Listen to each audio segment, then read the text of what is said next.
Olá pessoal, sejam bem-vindos, eu sou de Souza e você está no meu canal Narrativa. E o tema de hoje é eugenia. E aqui nesse vídeo você vai saber através de quem que surgiu esse conceito eugenia, em qual país que ele surgiu, até chegar aqui em solo brasileiro, após a nossa vinheta.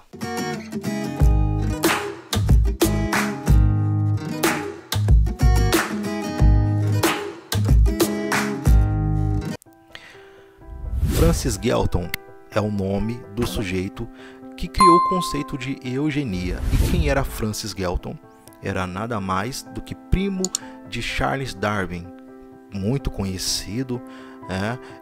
Charles Darwin, ele foi o criador de uma obra que era um livro que era chamada de A Origem das Espécies. E foi baseado nessa obra de Charles Darwin, A Origem das Espécies, que seu primo Francis Galton criou esse conceito de eugenia. Inclusive na sua tese ele especificava muito bem que um homem notável teria filhos notáveis. E esse conceito de eugenia, ele nasce no ano de 1880.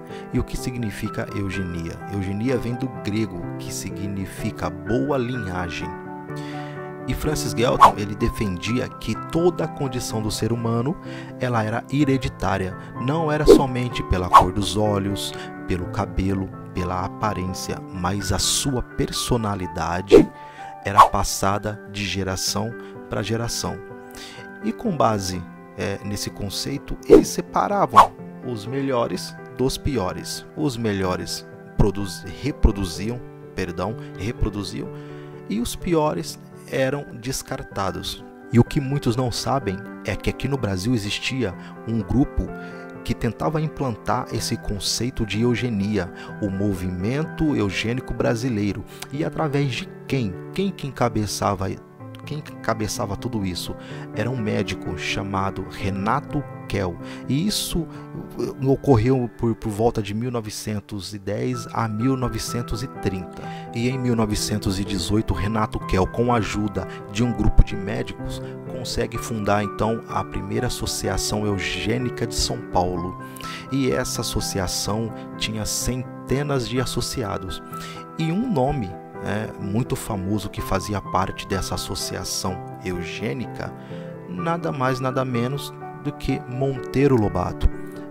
Meu caro, este Monteiro Lobato, autor de vários livros, inclusive do Sítio do Pica-Pau Amarelo. Inclusive no próximo vídeo eu quero falar sobre esse cidadão aí, Monteiro Lobato, Inclusive ele tem algumas obras aí com cunho racista, Inclusive alguns livros do Sítio do Pica-Pau Amarelo fazendo menção, várias menções racistas. Ele também desenvolveu, ele escreveu um livro, se não me engano, chama O Primeiro Presidente Negro.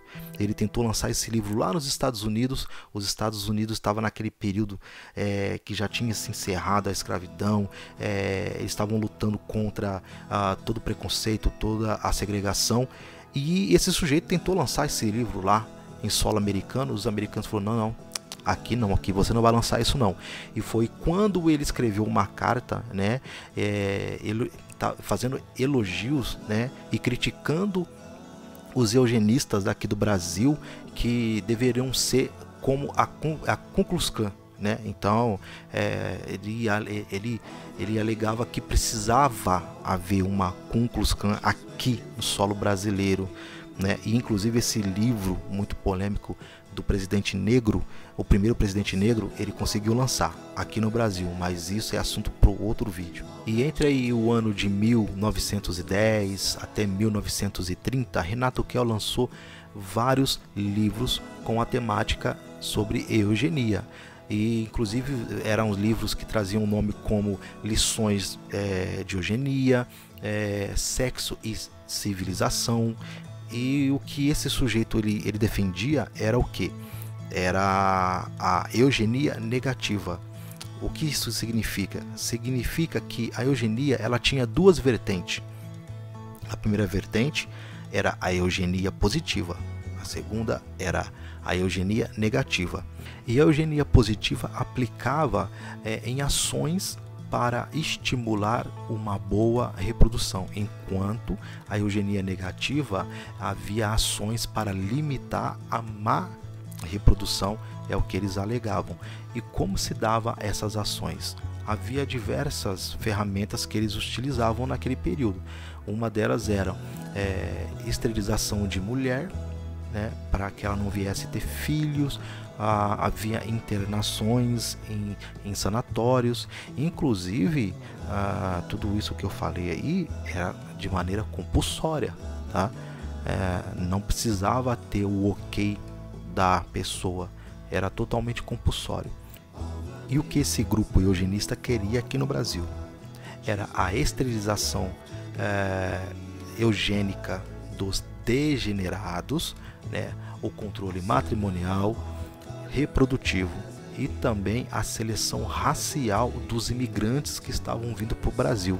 E defendendo esse conceito da eugenia, Renato Kell, ele defendia o seguinte, que para o Brasil crescer, para que o Brasil viesse a evoluir, seria necessário o domínio da raça branca, ou seja, a sociedade tinha que embranquecer, né? Tinha que ser higienizada.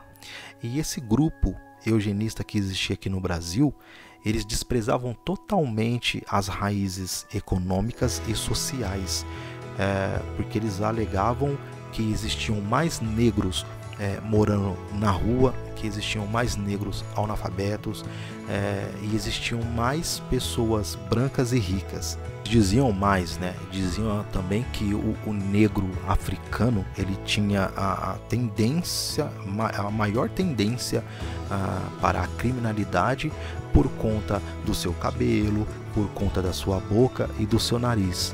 E esse grupo eugênico que existia no Brasil não estava sozinho. Eles tinham apoio dos políticos daquele período. Prova disso é a Constituição, né, de 1934, que trazia no seu artigo 138, fazia menção sobre a eugenia, que dizia que era de responsabilidade do governo estimular a educação eugênica em todas as escolas. Então perceba, quando a gente debate hoje, no século XXI, sobre o racismo estrutural, de fato ele existe, porque é inegável, não tem como você dizer que não há um racismo estrutural. Se você pegar e estudar toda a nossa história do Brasil, né, você vai ver, você vai perceber que desde quando o negro houve a diáspora africana, que o negro ele saiu compulsoriamente, né? Vamos deixar bem claro aqui que o negro não veio por livre, espontânea vontade dele, não, né? O negro ele veio compulsoriamente para cá, ele veio forçado, né? Então o negro, quando ele pisou no solo brasileiro, quando ele já passou a viver a sua vida em cativeiro como escravo, quando já foi acendendo a luz, né, amarela, né, vamos imaginar um semáforo aqui, né, que tem um amarelo ali que já está sinalizando que ele vai ficar vermelho ali, correto? Então quando o Brasil estava acendendo a sua luz amarela ali e já estava apontando lá no horizonte a abolição, né? Porque no outro vídeo eu até falo sobre isso, que a própria Inglaterra apertou muito o Brasil para o Brasil terminar com a escravidão aqui, e foram feitas diversas leis para inglês ver. Foram feitas diversas leis, entre elas a lei do ventre livre, do sexagenário, foi feito Eusébio de Queiroz, a lei Feijó, enfim, diversas leis foram feitas para ferrar com a vida do preto. Inclusive foram feitas leis após a abolição de 1888, uma delas é a lei de terras, que não dava condições alguma para o negro acessar as terras. pois o negro ele foi liberto, mas o negro não tinha economia alguma, o negro não tinha emprego, né? Como queria ter acesso às terras? Não tinha acesso à terra, não tinha acesso à educação.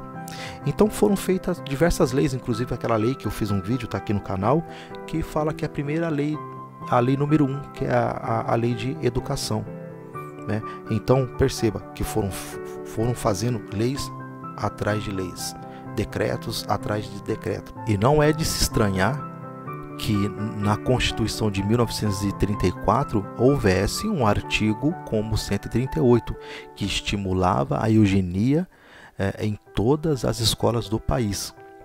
Até porque, se você não sabe, o Brasil ele tinha o segundo partido, o segundo maior partido nazista fora da Alemanha. Vou repetir, o Brasil tinha o segundo maior partido político nazista fora da Alemanha. Então é isso, pessoal. O vídeo é sobre a eugenia. Eu convido a você que você estude mais sobre a eugenia, que você procure pegar informações. É um assunto interessante, ele é um assunto muito extenso, muito longo, não tem como eu explanar muito aqui. Eu queria falar mais sobre o Francis Galton, queria falar sobre Charles Darwin, né? Mas não tem como, né? Queria falar mais sobre o Renato Kell, que é considerado o pai da eugenia aqui no Brasil. E no próximo vídeo eu quero falar sobre Monteiro Lobato, sobre as suas obras que tem muito conteúdo racista.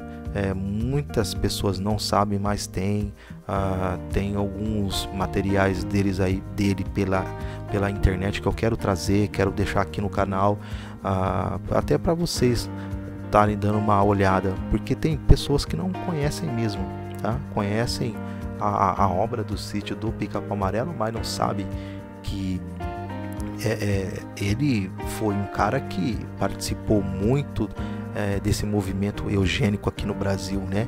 E que ele era realmente racista mesmo, né? Convenhamos, ele era muito racista. E hoje, com o advento da internet, graças a Deus, isso tudo vem à tona, né? Porque naquele período não havia internet. Então, difícil chegar a informação, né, nas casas das pessoas. Então, hoje, com o celular, você está no seu trabalho, você está na sua faculdade, ou na rua, ou no ônibus, né, você consegue ter acesso a tudo isso que eu te falei, e até com mais detalhes, né? Então é isso, pessoal. Eu peço que você se inscreva no meu canal, ative o sininho de notificações. Assim, quando eu subir vídeo novo, você vai ser notificado que há conteúdo novo para você. E também eu peço que você deixe o seu comentário aí abaixo do vídeo, se você gostou ou não. Deixe a sua opinião, o que precisa ser melhorado aí no vídeo, se precisa melhorar alguma coisa, porque a crítica também é boa, né? A crítica ela é construtiva, é bom a gente ouvir a opinião aí de vocês, né? Para que a gente possa melhorar o canal aí, melhorando o conteúdo, tá bom? Então, pessoal, eu quero agradecer a você aí que está vendo o meu vídeo, que deixou o like. Um forte abraço.